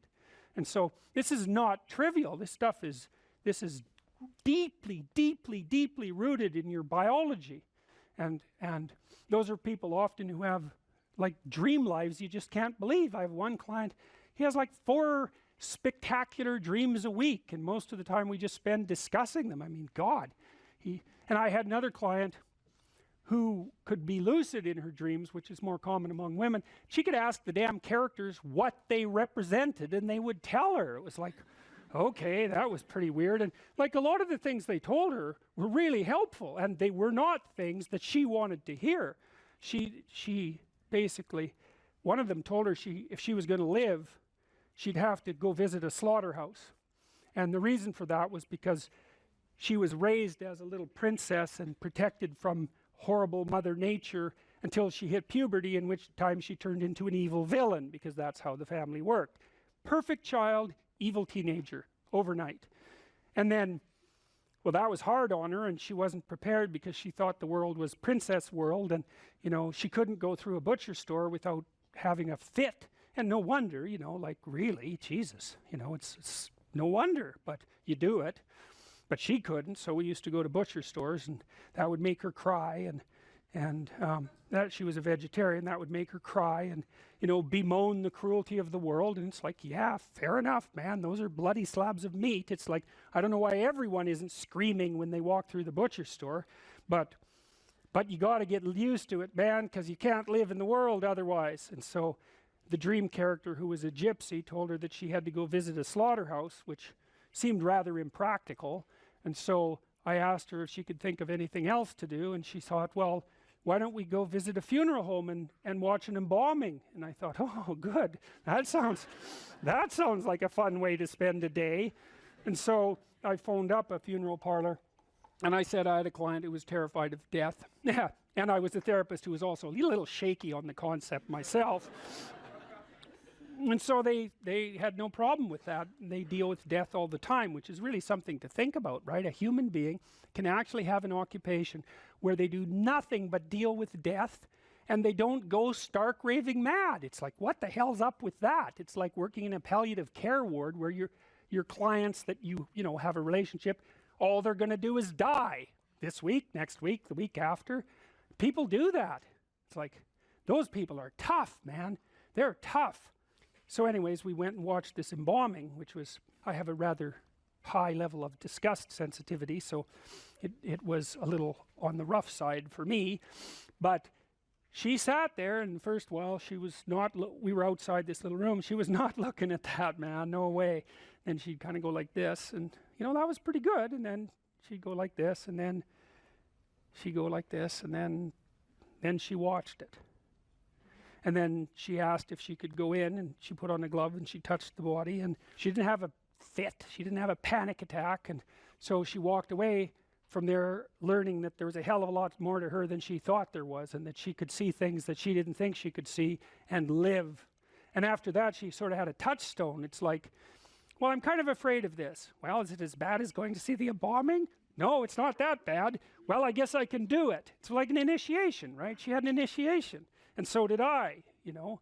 And I learned a lot from doing that. I learned that one of the things you need to do if you're going to be a human being is to prepare yourself to be useful in the face of death. And so when you have a parent that dies, which, you know, shatters people's ideas, often they can't even think about it. If you can't even think about that, man, you've got some thinking to do, because you need to be able to at least think about that, because otherwise you're just going to be a wasteland when it happens. And you never know, you could even have a higher ambition. Maybe you could even be useful when it happens, instead of being part of the heap of destroyed people who also have to be taken care of. You know, and that's brutal. You have to be brutal to be useful in the aftermath of your parents' death. You know, you don't get to crumble and fall apart, and no, you have every reason to. So you got to be kind of some tough monster to manage that. But do you want to be useful in the face of tragedy, or do you want to be pathetic?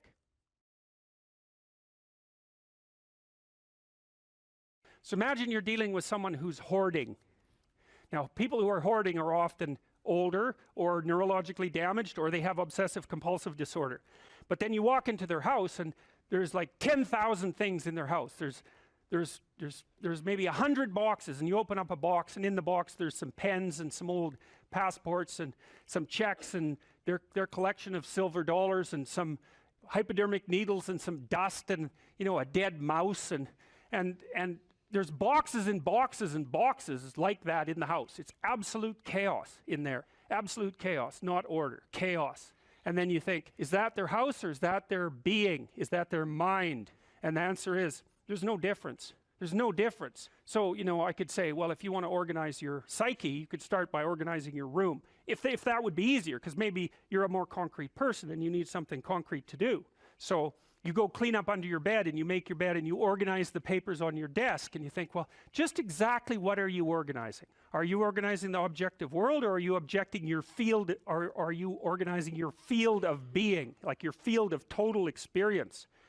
And Jung believed that, and I think there's a Buddhist doctrine that's sort of nested in there, that at the highest level of psychological integration, there's no difference between you and what you experience. Now you think, well, I can't control everything I experience, but that's no objection, because you can't control yourself anyways. So the mere fact that you can't extend control over everything you experience is no argument against the idea that you should still treat that as an extension of yourself. So you could say, well, let's say you have a long-standing feud with your brother. Well, is that a psychological problem? Is that him? Is it a problem in the objective world, or is it a problem in your field of being? And it's very useful to think that way, because you might ask, what could you do to improve yourself?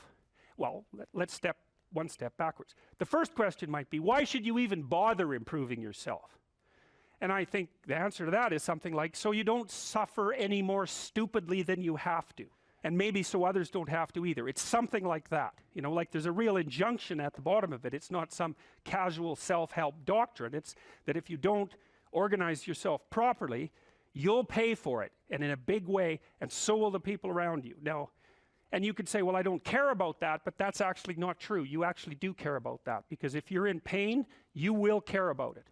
And so you do care about it, even if it's just that negative way, you know. It's very rare that you can find someone who's in excruciating pain who would ever say, well, it would be no better if I was out of this. It's sort of, pain is one of those things that brings the idea that it would be better if it didn't exist along with it. It's incontrovertible. So you get your act together so that there isn't any more stupid pain around you than necessary. Well, so then the question might be, well, how would you go about getting your act together? And the answer to that, and this is a phenomenological idea too, it's something like, look around for something that bothers you and see if you can fix it. So now you think, well, let's say you go into you can do this in a room. It's quite fun to do it just when you're sitting in a room, like a room, maybe your bedroom. You can sit there and just sort of meditate on it and think, okay, if I wanted to spend 10 minutes making this room better, what would I have to do? And you have to ask yourself that, right? It's not a command, it's like a genuine question.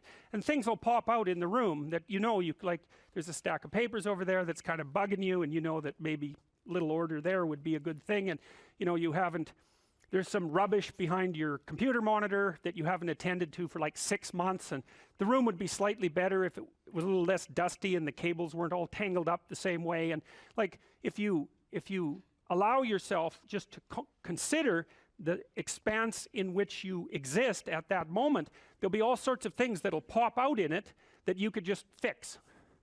And I might say, well, if you were coming to see me for psychotherapy, the easiest thing for us to do first would just be to get you to organize your room.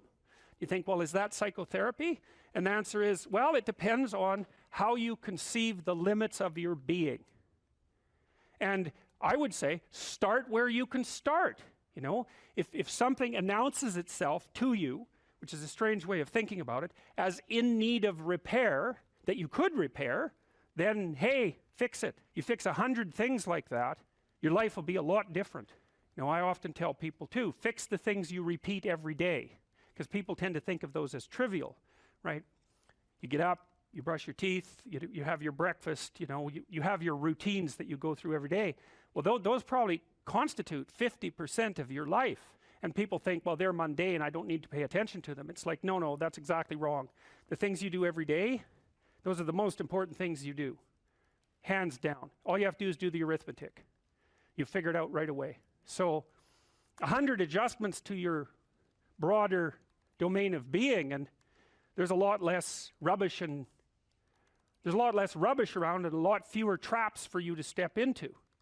And so that's in keeping with Jung's idea about erasing once you've got your mind and your emotions together, and once you're acting that out, then you can extend what you're willing to consider yourself and start fixing up the things that are part of your broader extent. Now, sometimes you don't know how to do that. So you might say, imagine you're walking down Bloor Street and there's this guy who's like alcoholic and schizophrenic and has been on the streets for 10 years. He sort of stumbles towards you and, incoherently mutters something.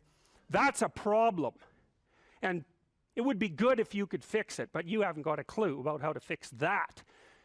You just walk around that and go find something that you could fix, because if you muck about in that, not only is it unlikely that you'll help that person, it's very likely that you'll get hurt yourself.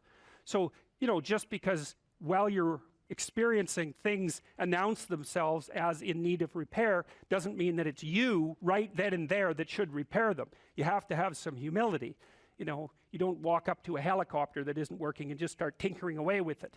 You have to stay within your domain of competence. But most of the time, if people look at their lives, it's a very interesting thing to do. I like the idea of the room, because you can do that at the drop of a hat. You go back to where you live and sit down and think, okay, I'm going to make this place better for half an hour. What should I do? And you have to ask, and things will just pop up like mad. And it's partly because your mind is a very strange thing. As soon as you give it an aim, a genuine aim, it'll reconfigure the world in keeping with that aim. That's actually how you see to begin with.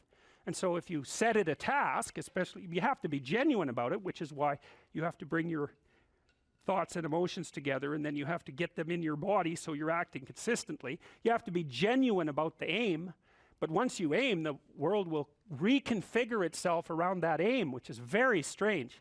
And it's technically true.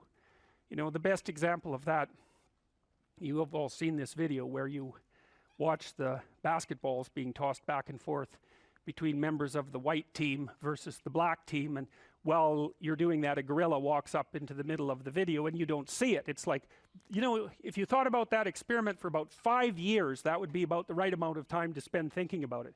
Because what it shows you is that you see what you aim at. And that, man, if you can get one thing through your head as a consequence of even being in university, that would be a good one. You see what you aim at. And so, because one inference you might draw from that is, be careful what you aim at. right? What you aim at determines the way the world manifests itself to you.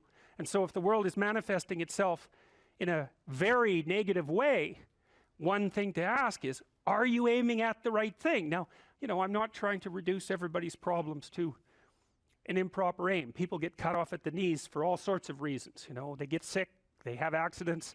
There's a random element to being, that's for sure. And so you don't want to take anything, even that particular phrase, too far. You want to bind it with the fact that random things do happen to people, but it's still a great thing to ask. Okay, so Rogers was a phenomenologist, and he was interested in, he didn't start his philosophy from the perspective of subject versus object, or from the idea of psyche, like sort of inside you, your mind with its layers. That's not how he looked at it. And so let's go through, well, I'll introduce you to Rogers. I think and then we'll talk about it more next time. I'm going to start, though, with something that I learned from him that I think was of crucial importance. And so we'll set the stage for the further discussion with this. And I'm going to read it to you. Assuming a minimal mutual willingness to be in contact and to receive communications, we may say that the greater the communicated congruence of experience, awareness, and behavior on the part of one individual, the more the ensuing relationship will involve a tendency towards reciprocal communication with the same qualities. Mutually accurate understanding of the communications, improved psychological adjustment and functioning in both parties, and mutual satisfaction in the relationship. It's quite a mouthful. What does it mean? Assuming a minimal mutual willingness to be in contact and to receive communications. Okay, we're having a conversation. I'm deciding I'm going to listen to you, right? That's different than how people generally communicate, because usually when they communicate, they're doing something like, okay, we're going to have a conversation, and I'm going to tell you why I'm right, and I'll win if you agree. Or maybe you're having a conversation where, I don't know what you're trying to do. Maybe you're trying to impress the person you're talking to. So you're not listening to them at all. You're just thinking about what you're going to say next. Okay, so that's not this. This is, you might have something to tell me. And so I'm going to listen on the off chance that you'll tell me something that would really be useful for me to know. And so you could think about it as an extension of the Piagetian, you know, Piaget talked about the fundamentally important element of knowledge being to describe how knowledge is sought, the process by which knowledge is generated. Well, if you agree with me and I find that out, I know nothing more than I knew before. I just know what I knew before. And maybe I'm happy about that because, you know, it didn't get challenged. But I'm no smarter than I was before. But maybe you're different than me, and so while I'm listening to you, you'll tell me something I don't like. Maybe it's something I find contemptible or difficult, whatever. Maybe you'll tell me something I don't know, and then I won't be quite as stupid. And then maybe I won't run painfully into quite as many things. And that's a really useful thing to know, especially if you live with someone and you're trying to make long-term peace with them, is they're not the same as you. And their way they look at the world and the facts that they pull out of the world aren't the same as your facts. And even though you're going to be overwhelmed with the proclivity to demonstrate that you're right, it is the case that two brains are better than one. And so maybe 9 of the 10 things they tell you are dispensable, or maybe even 49 out of 50, but one thing, all you need to get out of the damn conversation is one thing you don't know. And one of the things that's very cool about a good psychotherapeutic session is that the whole conversation is like that. All you're doing is trying to express the truth of the situation as clearly as possible. That's it. And so, now, Rogers' proposition, and I'll tell you why he derived it, was that if you have a conversation like that with someone, it will make both of you better. It'll make both of you psychologically healthier. So there's an implicit presupposition that the exchange of truth is curative. Well, that's a very cool idea. I mean, it's a very deep idea. I think it's the most profound idea. It's the idea upon which Western civilization, although not only Western civilization, is actually predicated. The idea that truth produces health. But for Rogers, that was the entire purpose of the Psychotherapeutic Alliance. You come to see me because you want to be better. You don't even know what that means necessarily, neither do I. We're going to figure that out together. But you come and you say, look, things are not acceptable to me, and maybe there's something I could do about that. So that's the minimal precondition to engage in therapy. Something's wrong, you're willing to talk about it truthfully, and you want it to be better. Without that, the therapeutic relationship does not get off the ground. And so then you might ask, well, what relationships are therapeutic? And the answer to that would be, if you have a real relationship, it's therapeutic. If it isn't, what you have is not a relationship. God only knows what you have. You're a slave, they're a tyrant, you know, you're both butting heads with one another. It's a primate dominance hierarchy dispute. Oh, I don't know, you're like two cats in a barrel, or two people with their hands around each other's throats. But what you have is not a relationship. So, all right.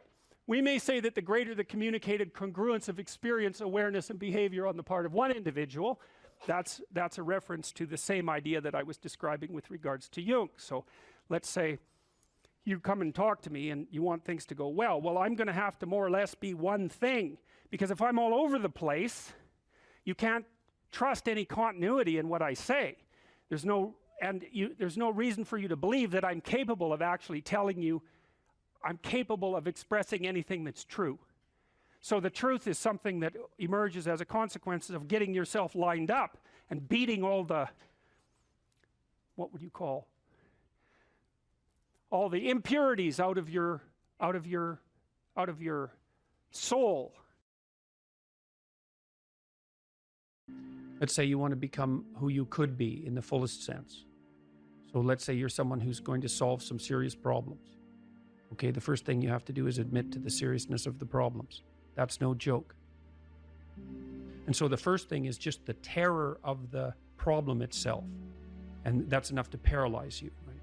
And that's the Hydra, that's the Gorgon with the head of snakes. It'll paralyze you and turn you to stone. That's the basilisk in the Harry Potter series. You look at it and it turns you to stone and lurks underneath everything, right? And it's malevolence and tragedy. And so there's that. And then the next is, well, you're going to take responsibility for that? You're really going to do that, are you? That's a hell of a load, man. And so it's daunting to even consider that. And then there's the discipline and responsibility that necessitates, which is also daunting. It's like, oh my God, the problem's that serious? I'm really going to have to get my act together in order to not contribute to it, much less solve it. And so the problem is terrible, and then the solution is daunting. But the upside of that is like, well, there isn't anything better to have than a problem that's worth solving, like that's really worth solving, right? And so the more of that you take on, the more you have a reason to get out of bed in the morning, no matter what. Like, I'm getting up, I'm trudging forward. Doesn't matter what I'm suffering from, I've got things that need to be done. They're necessary. And that gives you that sense of purpose that is the antidote to bitterness. Okay, well, let's say you want your life to be meaningful. It's like, okay, then what you do matters. It actually matters. Or how starting to clean up the room changed their life. That's quite fun, because it's something I always tell people to do instead of going out and protesting. Jesus, I just can't stand Cleaning up that. the room? Yeah. Meaning? Well, my sense is that if you want to change the world, you start from yourself and work outward, because you build your competence that way. It's like, I don't know how you can go out and protest the structure of the entire economic system if you can't keep your room organized. Well, I made a video call, which was called Message to Millennials, where it was called How to Change the World Properly. A bit of on the pretentious side, I suppose, but I was trying to produce something that was a counterposition to this idea that what you should do is go out and fix up other people. You know, that's just not right. And there's a New Testament line about that, something about, you know, not worrying too much about the log in your neighbor's eye, or about the speck in your neighbor's eye when you have a log in your eye. What would the world be like if people stopped avoiding the things they knew they should do? You know, because the question is, how much are we contributing to the fact that life is an existential catastrophe and a tragedy? How much is our own corruption contributing to that? That's a really worthwhile question. The things you leave undone because you're angry, you're resentful, you're lazy, you have inertia. Well, you consult your conscience and it says, well, you know, that place over there could use a little work. It's the same as working on yourself, and so you clean that up because you can. And then things are a little clearer around you. And you're a little better off because you've practiced a bit, and And so you're a little stronger, and then something else manifests itself and says, well, maybe you could like take a crack at fixing me up too. So you decide to do that, and then that gets a little bit more pristine, you know, and soon, and it's humble because you're not exceeding your domain of competence. You know, it's like, don't be fixing up the economy, 18-year-olds. You don't know anything about the economy.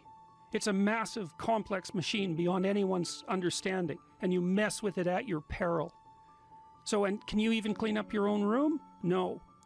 Well, you should think about that. You should think about that.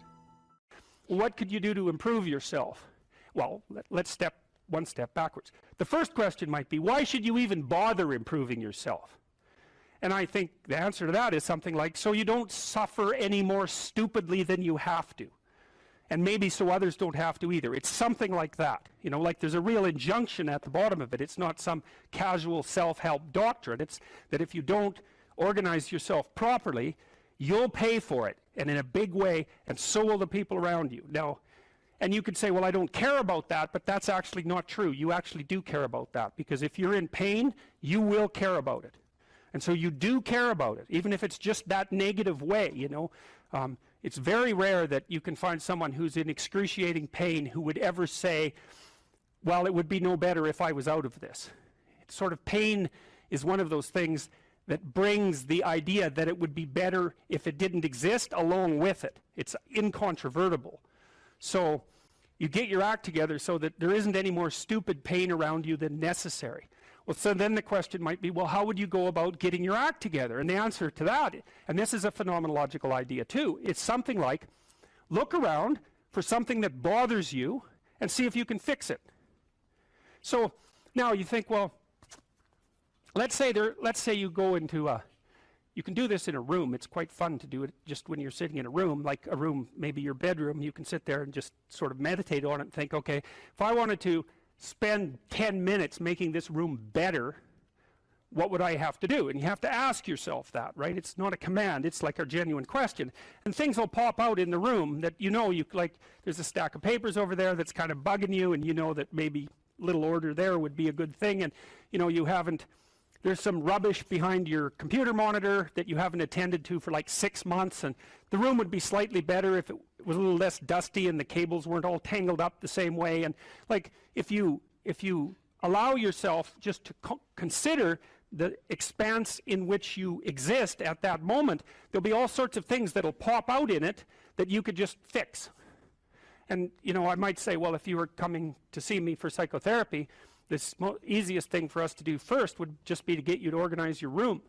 You think, well, is that psychotherapy? And the answer is, well, it depends on how you conceive the limits of your being. And I would say, start where you can start. You know, if something announces itself to you, which is a strange way of thinking about it, as in need of repair, that you could repair, then, hey, fix it. You fix 100 things like that, your life will be a lot different. You know, I often tell people too, fix the things you repeat every day, because people tend to think of those as trivial, right? You get up, you brush your teeth, you have your breakfast, you know, you have your routines that you go through every day. Well, those probably constitute 50% of your life. And people think, well, they're mundane, I don't need to pay attention to them. It's like, no, that's exactly wrong.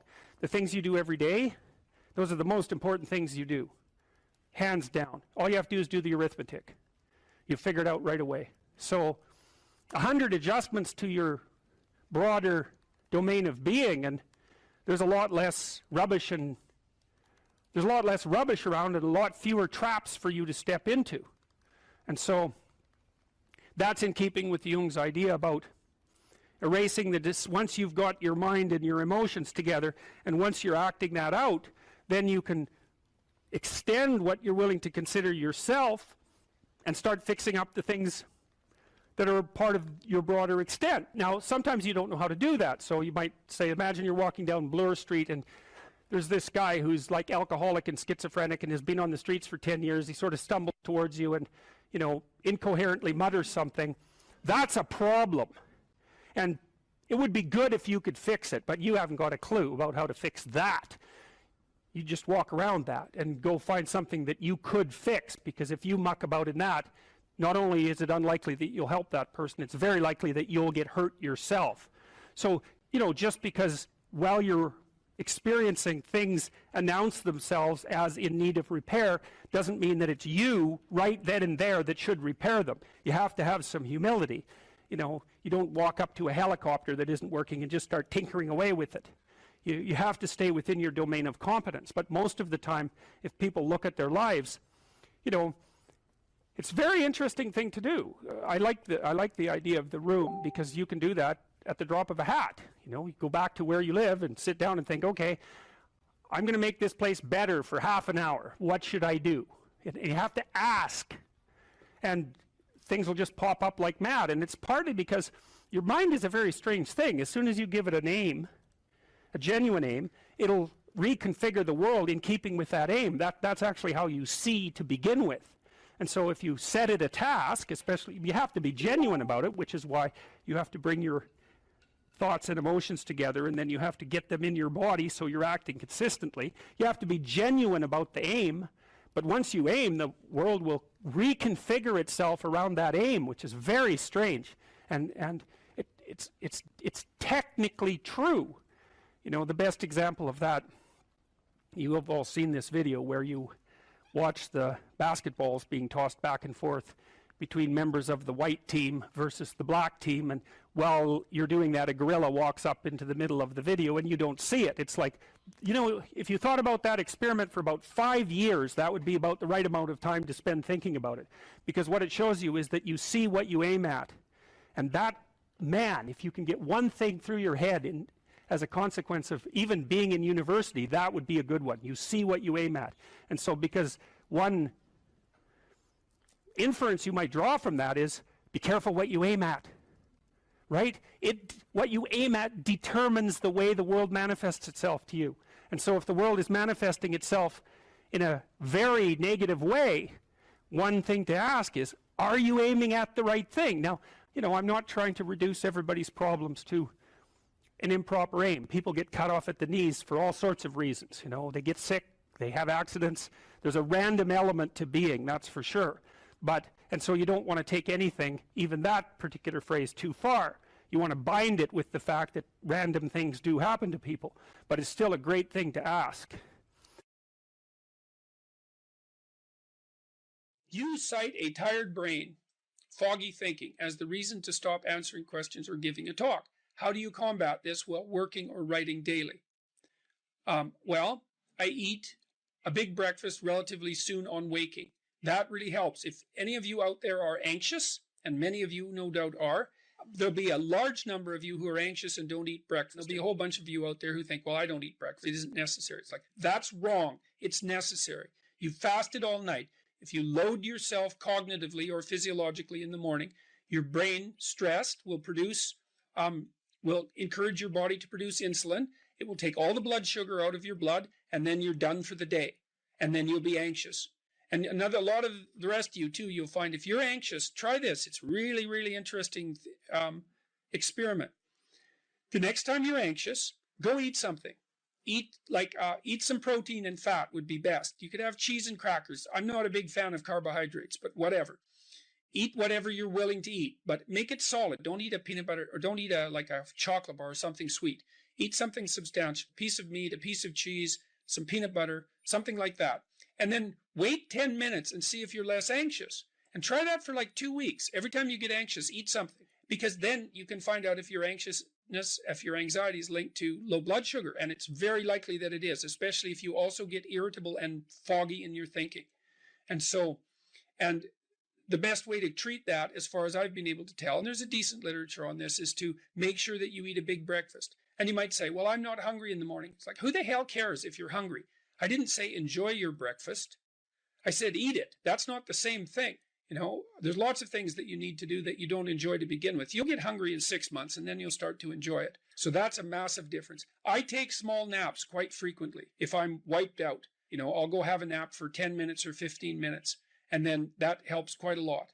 I try to wake up on a fairly regular schedule. That's another thing I would really recommend for people whose lives are in disarray and who are anxious. Try to fix your wake time.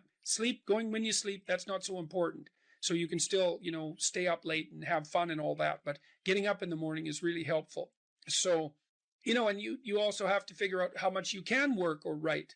I can't write for more than about max. My sustainable maximum for writing is 3 hours a day. And if I push it past that, then, especially if I'm editing, I make mistakes when I'm editing, so that's counterproductive, and I can't sustain it across time. And so I don't really think you can do more than about 3 hours of extremely intense intellectual work a day. Although if you have a nap, you can stretch that, but I think at least I end up paying for it across time. So nap, make sure you eat, and make sure that you get enough sleep. So that's how I combat it and try to make myself hyper efficient.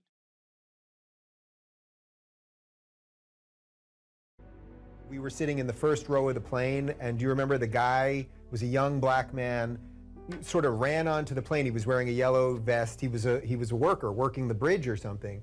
And he came up to you and he said, I'm not supposed to be on the plane right now. I'm not supposed to say anything, but you helped me turn my life around. I got this job because of you. And what I remember more than anything else is he had this huge smile on his face. But it wasn't because you told him to go out there and be happy. It was because you told him to go out there and fix some stuff. And I think that's exactly what you're talking about right now. Those experiences are so life-sustaining. It's so remarkable to have that happen. And that's something I've been immensely privileged to constantly experience, although there's also something about it that's extremely painful. The magnitude of that joy is sort of proportional to the obstacles it had to overcome while it was attempting to manifest itself. And one of the things I'm sure you saw on the tour, and I don't know how this affected you, was the depth of hunger for encouragement that exists everywhere, as far as I can tell.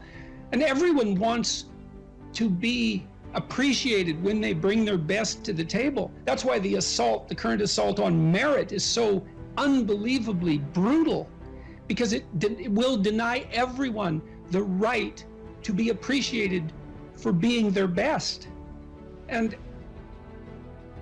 well, you might ask, well, when does the best become your enemy? And that's easy. It's when you flee from it.